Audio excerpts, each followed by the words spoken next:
My name is Emma, and I'm 22. About 4 months ago, in mid-December, I moved back in with my parents after ending a really toxic relationship. Their house has a unique layout. What most people would call the first floor is actually the second level because the front door, kitchen, living room, and main bathroom are all upstairs. You have to climb an outdoor staircase just to reach the main entrance. The actual ground floor, what they call the first floor, has no direct front access. The only way in down there is through the side gate into the backyard. My parents rent out a guest house in the backyard to a middle-aged couple and their son, who seems to be a teenager or young adult. I don't see him much, so I'm not entirely sure of his age. Both the family and I use the side gate the most. I use it because I often get home late and don't want to wake my parents. And they use it because it's the only direct way to their guest house. My bedroom is on the ground floor at the very back of the house. The window has wooden blinds instead of normal plastic ones, and the bottom slat is broken. It's stuck facing straight outward, so anyone standing outside can look directly into my room. I've been meaning to buy curtains, but I keep procrastinating. My bed is pushed right up against that window, again, because that's how it was when I moved in, and I haven't gotten around to shifting it. About a week after I moved back home, in late January, I started getting this creepy feeling that someone was watching me through the window. I told my mom, and she suggested it was probably just the family living in the guest house. I convinced myself she was right and tried to ignore it. Then Valentine's Day came. I work at a busy sit-down restaurant, so the night was exhausting. I usually ride my bike to and from work, but when my shift ended, I discovered one of my tires was completely flat. Instead of struggling with the bike, I decided to walk home. The whole way, I had this intense feeling that eyes were on me. I couldn't see anyone, but the sensation was so strong that I pulled out my taser and kept it ready in my hand. When I finally reached home, I went through the side gate and unlocked the back door on the ground floor. The moment I flipped on the lights, my heart dropped.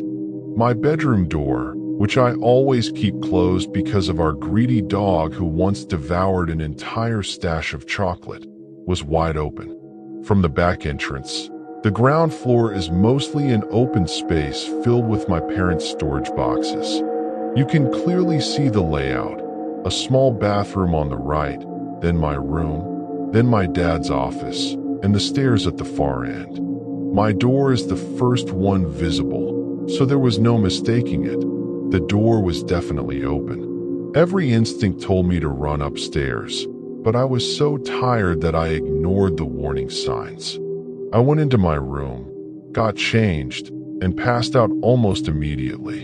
The next morning, I went about my usual routine and headed to work. Since my bike was still broken, I asked the husband from the guest house family if he could give me a ride on his way to work. He had mentioned before that our routes overlapped, and he kindly agreed. During the drive, I casually asked if he had noticed anything strange near my window the night before, or if he had seen anyone entering through the back. He said no, and that everything seemed normal. Fast forward to last week. I was enjoying a rare day off, lounging in bed and binge-watching movies. I didn't even notice how late it had gotten until my mom came downstairs and asked me to turn down the TV because she and my dad were trying to sleep in the room directly above mine. I agreed and kept watching. I was probably halfway through the movie when I heard light tapping on my window.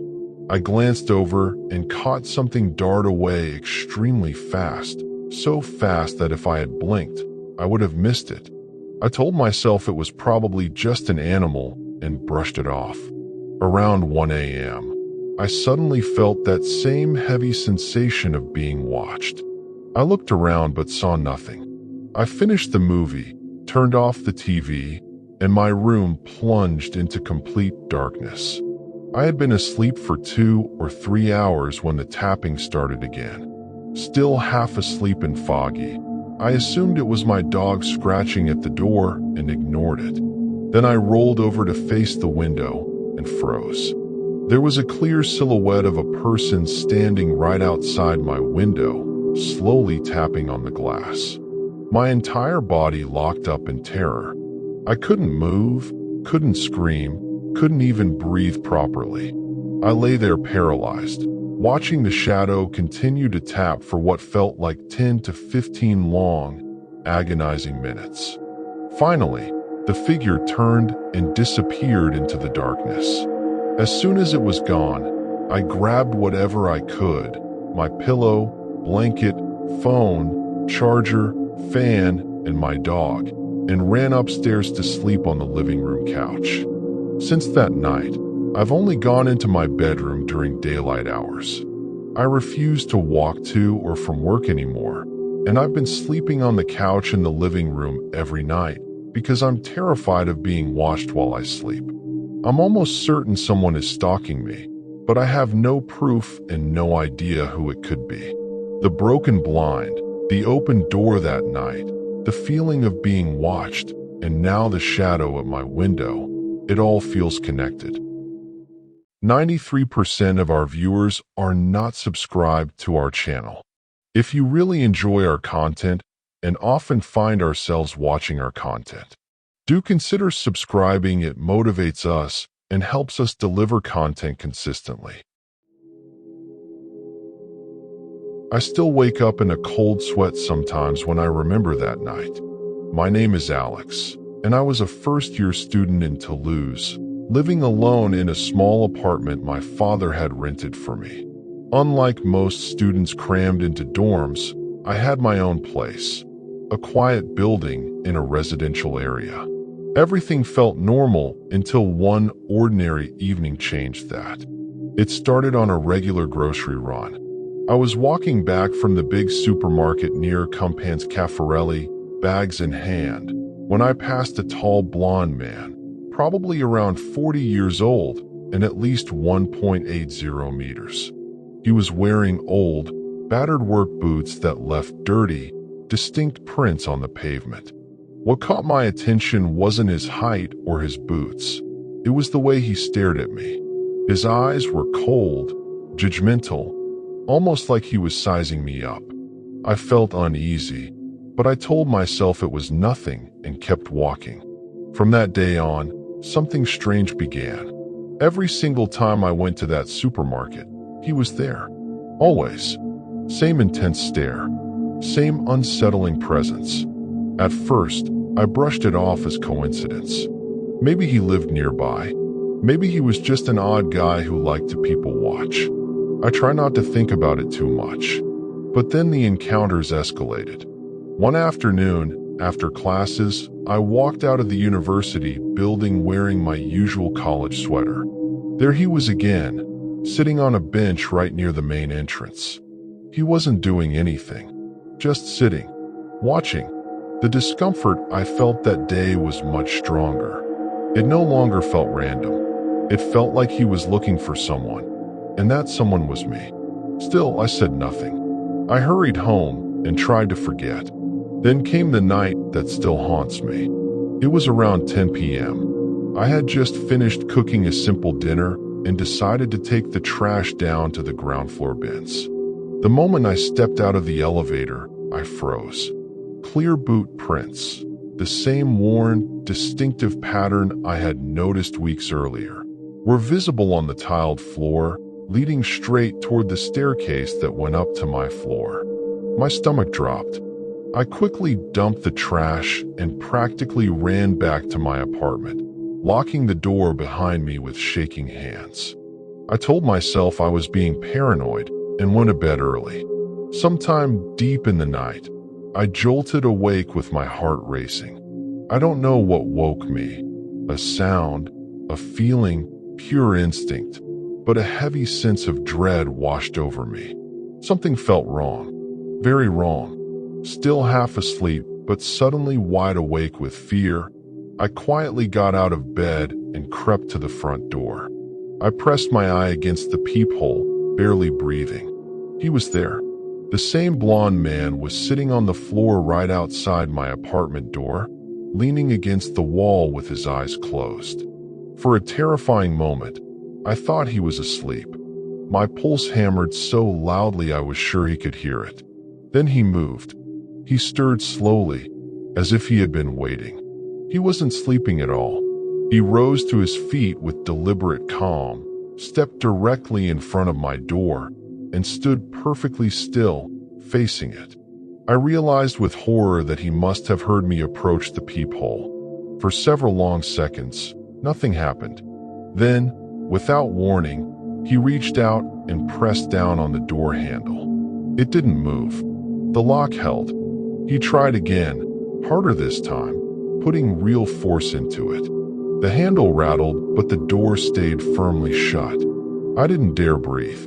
I was certain he knew I was standing right there, only centimeters away, watching him through the tiny lens. He leaned in and pressed his ear flat against the wooden door, listening intently for any sound from inside. The silence in my apartment felt suffocating. After what seemed like forever, he pulled back slightly and gave the door a soft, deliberate knock. Not loud enough to wake the neighbors, but sharp enough to make me jump. Then he murmured something under his breath. I couldn't make out the words, but the low tones sent ice through my veins. He tried the handle one more time. When that failed, he reached up and pressed the doorbell. Once, twice. I stood frozen, refusing to make a single sound. Suddenly, he lifted his head and looked straight into the peephole, directly at me.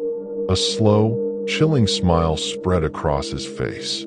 His teeth were completely black, stained and rotten, making the smile look even more nightmarish.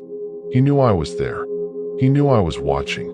After holding that smile for a few endless seconds, he finally turned and walked away down the dark hallway, disappearing into the shadows. I didn't sleep for the rest of the night. Every small sound in the building made me flinch. The next morning, when I finally gathered the courage to leave, I found fresh boot prints, the exact same pattern, right in front of my door. After that night, I never saw him again. Not at the supermarket. Not near the university. Nowhere. He simply vanished. To this day, I don't know who he was or what he wanted. I constantly wonder if I should have called the police that night, or at least woken up a friend. He never actually broke in, but the intention was clear. Not long afterward, I moved to a completely different neighborhood. I still live in Toulouse, but I chose a new apartment far away from that building. Even now, years later, whenever I see old work boots or hear a soft knock at night, my mind instantly goes back to that hallway, that peephole, and that black-toothed smile. I hope I never cross paths with him again. I still get chills thinking about the house I grew up in, a place where the forest felt like it was watching me, and something inside the walls refused to let me sleep peacefully. We lived in a quiet house tucked deep into the woods not far from Seattle. It was close enough to a main road that you could faintly hear traffic if you listened carefully, but far enough that the trees surrounded us like silent guardians. The house sat right in the middle of something that felt ancient, as if the forest had simply made room for it. I lived there with my dad, my mom, and my older brother. We also had 3 energetic dogs, Blue, Daisy, and Pete, so the house was usually filled with movement, barking, and the comforting noise of everyday life.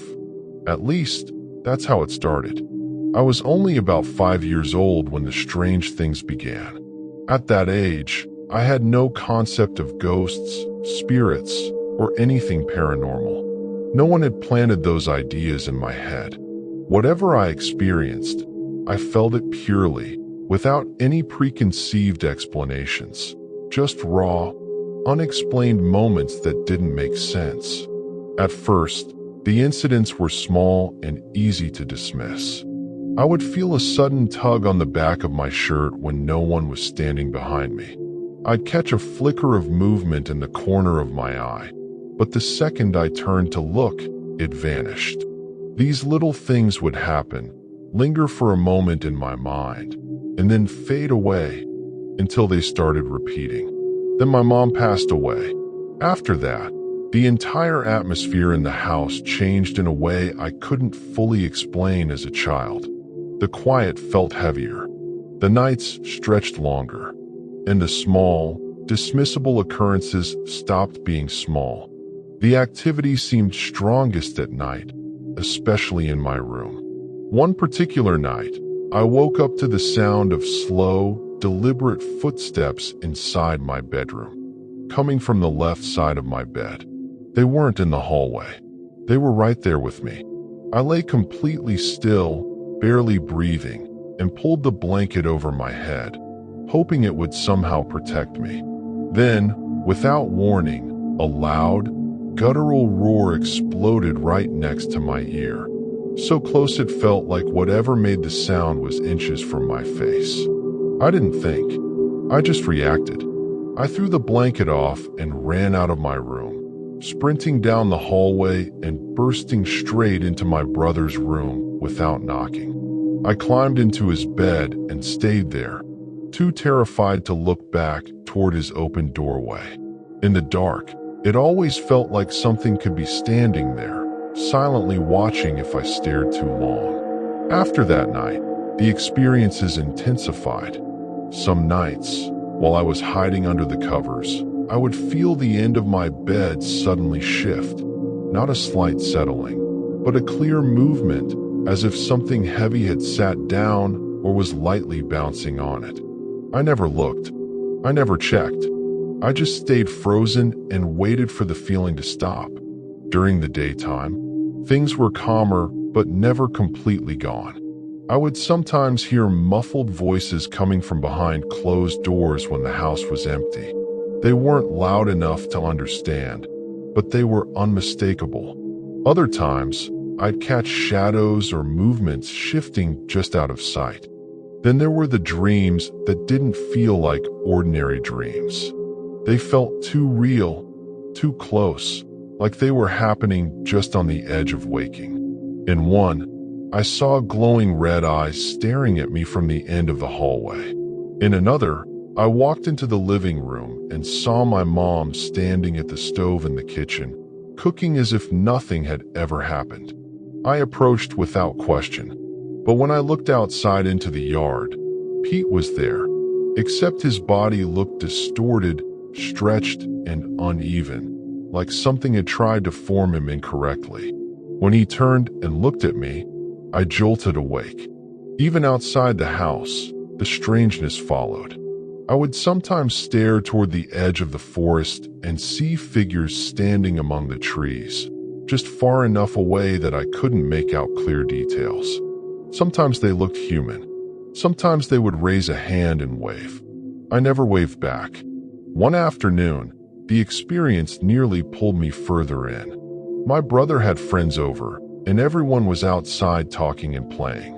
I wandered off alone toward the tree line without anyone noticing. That's when I heard a voice calling my name. It sounded exactly like my dad's girlfriend, familiar, clear, and coming from just inside the woods. It called again and again, steady and patient. I started walking toward the sound, drawn closer and closer to the trees. I probably would have kept going if I hadn't heard the loud roar of a dirt bike approaching fast. One of my brother's friends spotted me, raced over, stopped abruptly, and pulled me onto the back of the bike before I could take another step. He brought me straight back to the house. When I asked where my dad's girlfriend was, everyone looked confused. They told me she hadn't been there at all that day. She had never even visited. Edit. After thinking more about that house, a few additional details have stood out to me. The hallway outside my room had a very specific layout. On the left side were two doors. The first led to the bathroom, and the second to the washroom. On the right were my brother's room, and further down, my parents' room. At the very end of the hallway on the left was a side door that opened directly outside, only about 5 feet from an old flower bed that had already been there when we moved in. Both my brother and I had the same uneasy feeling about that flower bed, even as kids. We both quietly suspected it might have been a grave. We had no proof, just a strong instinct. Strangely, none of our dogs ever went near it. They never dug there, never lay beside it, never even approached it. It just sat there untouched. On the same side of the house, my dad had once uncovered an old stone or cobblestone staircase leading down toward the backyard. The front of the house was elevated, so the staircase had apparently been buried for years. At the time, I didn't think much of it, but now it feels deeply strange that something like that was hidden there. When I connect all these pieces, the hallway, my room, the side door, the suspicious flower bed, the buried staircase, and the fact that most of the activity centered around that exact area, it no longer feels random. It feels connected in a way I couldn't see as a child. I'm still trying to figure out what was real and what might have been my young imagination, but the more I reflect, the less random it all seems. Some places should stay forgotten. I learned that the hard way after one reckless afternoon that still haunts me every time I drive past that crumbling building. I have always been drawn to abandoned places, the quiet decay, the forgotten stories hidden in dust and shadows. But nothing could have prepared me for what happened about a month ago when I decided to explore an old hospital on the outskirts of my town. The building had been shut down for over 20 years. Locals whispered that it was haunted and warned everyone to stay away. Most people listened. I didn't. I wanted to see it for myself. I arrived in the late afternoon, just as the sun was beginning to dip lower in the sky. The hospital looked exactly like you would expect an abandoned medical facility to look.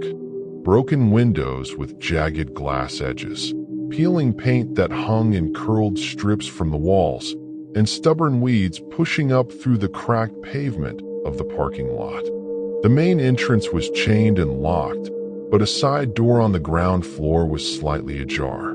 I hesitated for only a second before slipping inside. The smell hit me the moment I stepped through the doorway, a thick, damp mustiness mixed with something metallic and sour, like old blood that had never quite been cleaned away.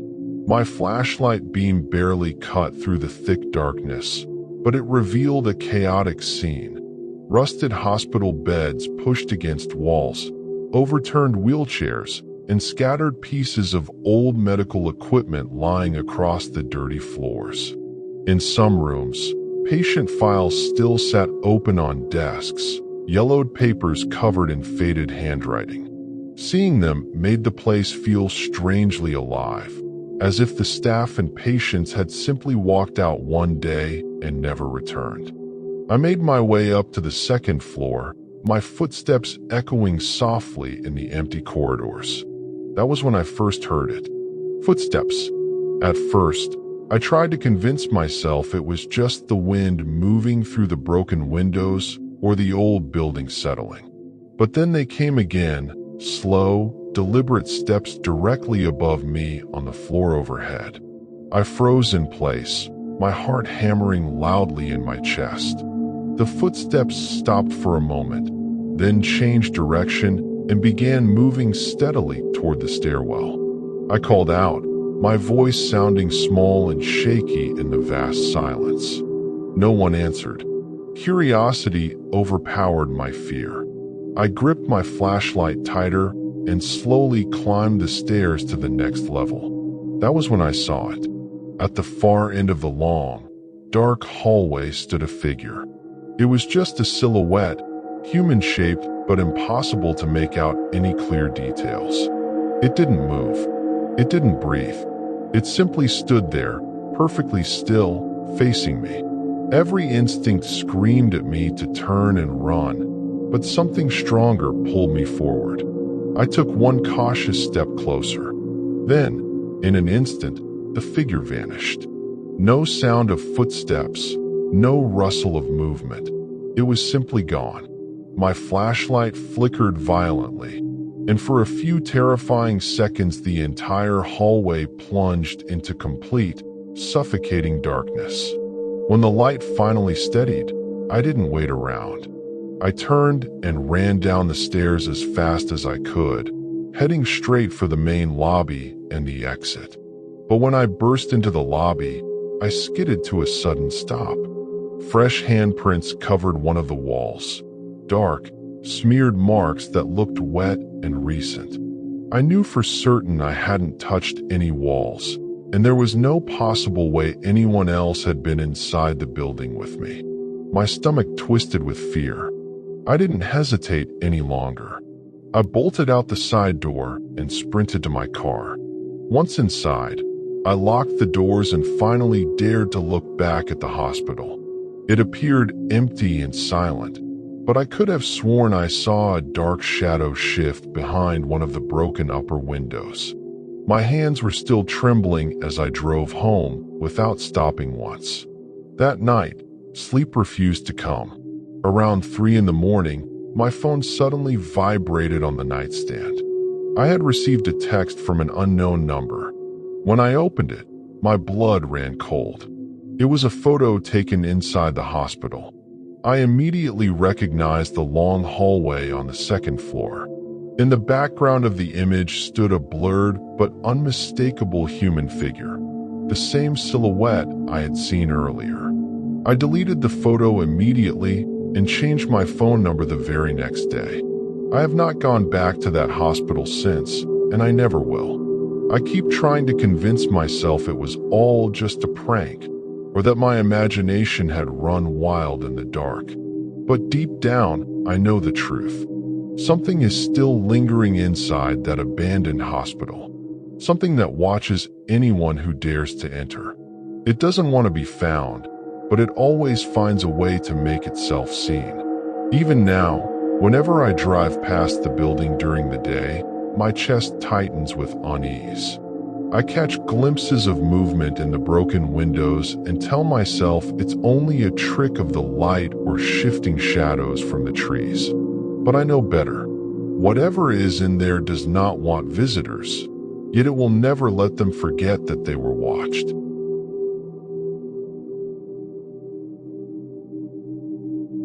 My name is Ryan Harper. This happened to me in the summer of 2022, just outside Spokane, Washington. I'm not the kind of guy who believes in ghost stories, but after what I went through in that cabin, I don't laugh at them anymore. I was 34, working as a lineman for the power company. My wife had left the year before, so when my uncle passed and left me his old cabin on 30 acres backing up to the Colville National Forest, I jumped at it. No neighbors for miles, just pine trees and the little Spokane River running behind the property. I figured it was the perfect place to get my head straight. I moved in on a Friday in late June. The first couple nights were peaceful. I grilled on the porch, drank a few beers, and slept like a rock to the sound of crickets. But on the third night, something woke me at exactly 2:47 a.m. It wasn't a loud noise. It was more like the feeling that someone had just walked past my bed in the dark. I sat up, grabbed my flashlight, and swept the room. Nothing. The cabin was dead quiet. I told myself it was just the new place settling. The next night it happened again, only this time I heard breathing, slow and steady, right next to my pillow. I swung the flashlight around fast. The room was empty, but the air smelled like cigarette smoke. My uncle had been gone 6 years, and he never smoked a day in his life. By the fourth night, I was sleeping with every light on. Around 3 in the morning, the floorboards in the hallway started creaking. One long step, pause, another step, like someone walking from the back bedroom straight toward my door. I grabbed the .45 I kept in the nightstand and called out, "Who's there?" The footsteps stopped right outside. Then I watched the doorknob turn, slow and deliberate, like whoever was on the other side was testing if it was locked. It held. I didn't sleep again until the sun came up. The next morning I called my cousin. "Did Uncle Jack ever say anything strange about the cabin?" He laughed at first, then got quiet. He used to joke that the place had a roommate. Said sometimes he'd come home and the coffee pot would already be on, even though he swore he turned it off. We figured he was just getting old. That afternoon, I went into the back bedroom I'd been using for storage. Under an old tarp, I found a metal trunk I hadn't noticed before. Inside were clothes from the 70s, my uncle's old wallet, and a spiral notebook. The last entry, written 3 weeks before he died, said, "He wears my face now. I saw him on the porch this morning, waving at me like I was the visitor. I'm not opening the door anymore." I closed that notebook fast. That night, I nailed the back bedroom door shut with 2x4s and sat on the couch with every light in the house on and the TV turned up loud. Around 3:10 a.m., the power suddenly cut out. Total silence, except for the river. Then I heard the front porch steps creak. 1, 2, 3. The screen door opened with that same squeak I had oiled myself 2 days earlier.